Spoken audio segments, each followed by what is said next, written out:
Welcome back to Mighty Habits, everybody. I'm Steven, And I'm Mary.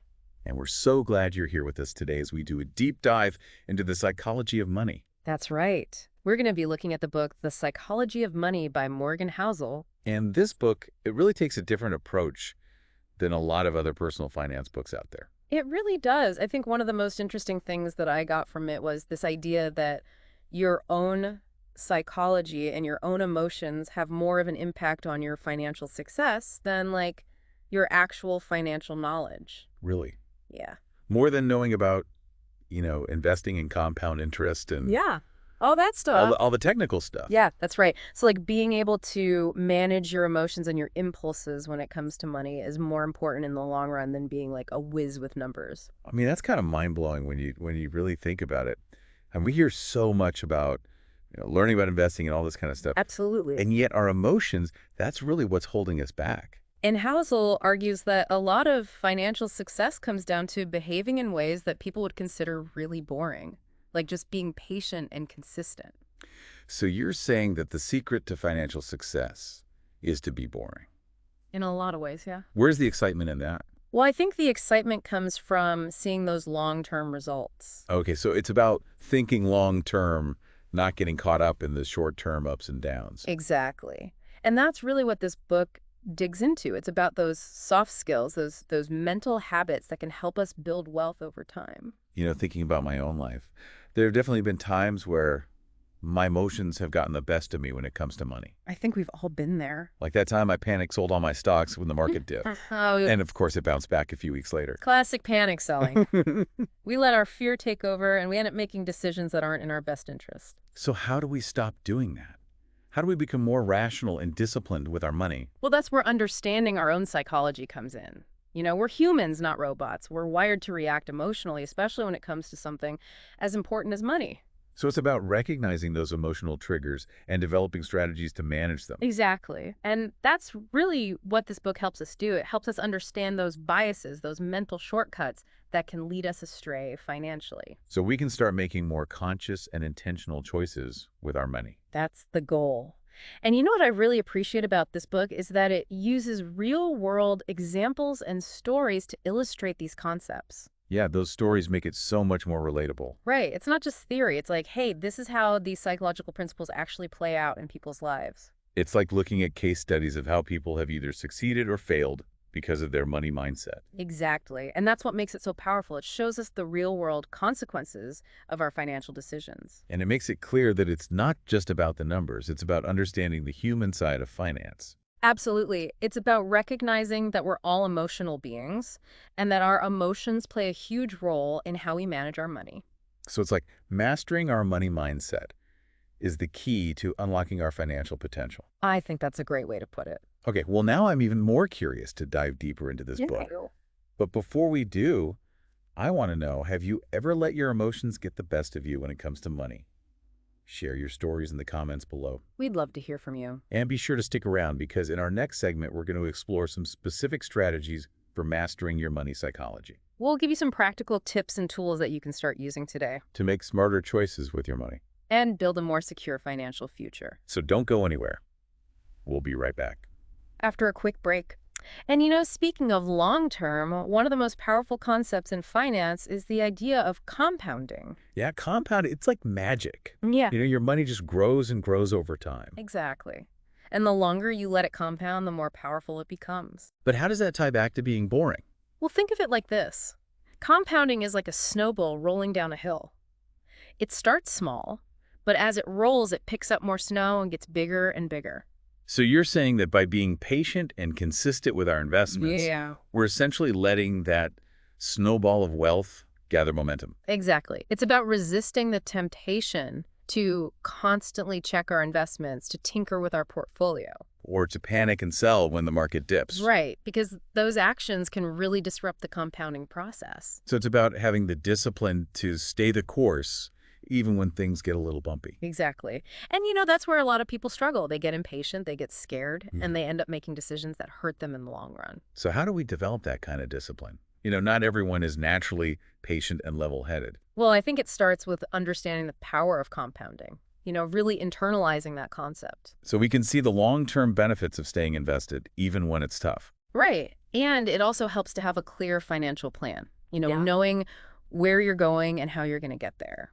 So you're not just reacting to market fluctuations or making impulsive decisions. Exactly. It's about having a strategy and sticking to it. Now, I'm curious about something.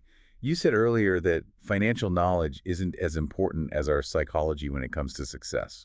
Well, it's not that financial knowledge isn't important. It's just that it's not enough on its own. So it's like having a powerful tool, Yeah. but not knowing how to use it. Exactly. You could have all the financial knowledge in the world, but if you don't have the right mindset, you're not going to be successful. So it's about having both the knowledge and the psychological skills to manage our money effectively. Right. And I think that's what makes this book so valuable. It bridges that gap between the technical and the emotional side of finance.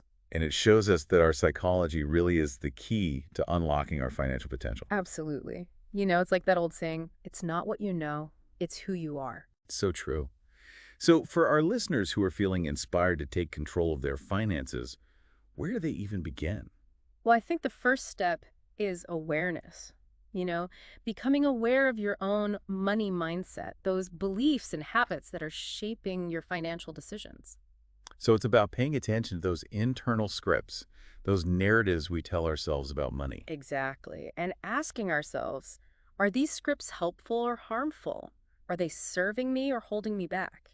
And once we've identified those scripts, we can start to challenge them and rewrite them. Right. It's about creating new narratives that are aligned with our values and our goals. Narratives that empower us to make smart choices with our money. Exactly. It's like we're the authors of our own financial stories. And we have the power to change the ending. That's a great way to put it. I'm really starting to see how this whole idea of money psychology could be so transformative. Me too. Yeah. It's not just about managing our money. It's about managing ourselves. And understanding the often hidden forces that are driving our financial decisions. Absolutely. And the more we understand those forces, the more control we have over our financial lives. And the better equipped we are to build a secure and fulfilling financial future. Exactly. And that's what we all want, right? Absolutely. So let's talk about some specific strategies for mastering our money psychology. Yeah, let's get practical. Because it's one thing to understand these concepts, but it's another thing to actually put them into practice. Right. So what are some things that our listeners can do today to start changing their money mindset? Well, one thing that I found really helpful is to track your spending. Oh, yeah, that's a great one. Just get a sense of where your money's going. Because sometimes we're spending money on things that we don't even realize. Exactly.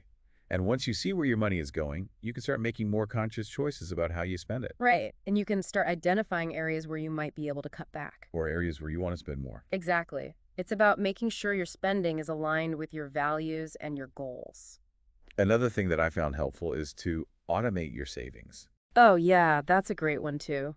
Set up a system where a certain amount of money is automatically transferred from your checking account to your savings account each month. Right, because that way you don't even have to think about it. It just happens automatically. And it's so much easier to save when you don't have to make a conscious effort to do it every time. And it's amazing how quickly your savings can grow when you're consistently putting money away.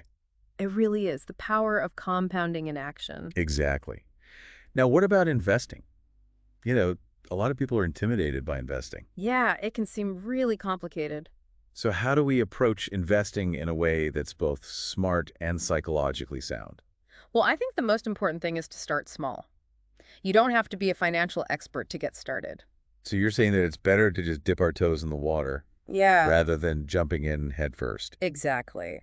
And there are so many resources available now to help people learn about investing. Yeah, there are apps and websites and books and podcasts. Right. And you can even get help from a financial advisor if you need it. So there's really no excuse not to start investing. Exactly. And one of the biggest mistakes people make when it comes to investing is letting their emotions get the best of them. Yeah, we talked about panic selling earlier. Right. And the opposite of that is fear of missing out. Oh yeah, FOMO. It can be so powerful. It can. And it can lead people to make impulsive decisions, buying into investments that are overhyped. Or selling investments that are doing well just because they're afraid of losing their gains. Right. So it's really important to have a long-term perspective when it comes to investing. And to remember that the market goes up and down. Yeah, it's a roller coaster ride. But if you stay invested for the long haul, you're more likely to come out ahead. Exactly. So don't let your emotions derail your financial goals. This whole conversation has really got me thinking about my own financial habits. Me too. And I'm realizing that there are definitely some areas where I can improve. I think we can all say that. So what are some things that our listeners can do today to start mastering their money psychology? Well, like we talked about earlier, start by tracking your spending. Yeah. And automating your savings. And if you're not already investing, start small and learn as you go. And remember to keep your emotions in check. Don't let fear or greed drive your financial decisions. And most importantly, have a plan. Know where you're going and how you're going to get there. Because when you have a plan, you're less likely to get sidetracked by those emotional impulses. And you're more likely to achieve your financial goals. Exactly. And that's what it's all about, right? Absolutely. Yeah. Well, this has been an incredibly insightful conversation. It really has. And I think it's clear that mastering our money psychology is essential for achieving financial success. I completely agree. So if you're ready to take control of your finances and start building a brighter financial future, Yeah. I highly recommend checking out the book we've been discussing today, The Psychology of Money by Morgan Housel. It's a game changer. And if you enjoyed this deep dive into the world of financial psychology, be sure to subscribe to Mighty Habits for more thought-provoking content We'll keep exploring the ideas that matter. and helping you live a richer, more fulfilling life. Thanks for listening. You know, it's like he's saying we need to look in the mirror and really examine our beliefs about money, Yeah, like where did those beliefs come from? right? Are they helping us or hurting us? Because sometimes those beliefs can be so deeply ingrained that we don't even realize they're there. Exactly. Like for me, I grew up in a family where money was always tight. Oh, yeah. So I've always been a saver. Makes sense. But sometimes I take it too far. How so? Well, I'll pass up opportunities or experiences because I'm so worried about spending money. Even if you can afford it. Yeah. It's like that scarcity mindset is still there in the back of my mind. So it's about recognizing those patterns and challenging them. Exactly. And asking yourself, is this belief serving me now? Or is it time to let it go? You know, I think a lot of people struggle with that, I agree. It can be really hard to change those deep-seated beliefs. especially when they've been with us for so long. But it's so worth it. Because when we can let go of those limiting beliefs, Yeah. we open ourselves up to a whole new world of possibilities. Absolutely. You know, it's like we're breaking free from those invisible chains that have been holding us back. And we can start creating a financial future that's aligned with our true values and goals. Exactly. And that's what this book is all about. It's about empowering us to take control of our financial lives. And create the life we want. Exactly. So if you're ready to start mastering your money psychology, Yeah, we highly recommend checking out The Psychology of Money by Morgan Housel it's a book that will change the way you think about money. and help you make smarter choices with your finances. And if you enjoyed this deep dive, Yeah. be sure to subscribe to Mighty Habits for more thought-provoking content, We're here to help you develop mighty habits in all areas of your life. so you can live a richer, more fulfilling life. Thanks for listening.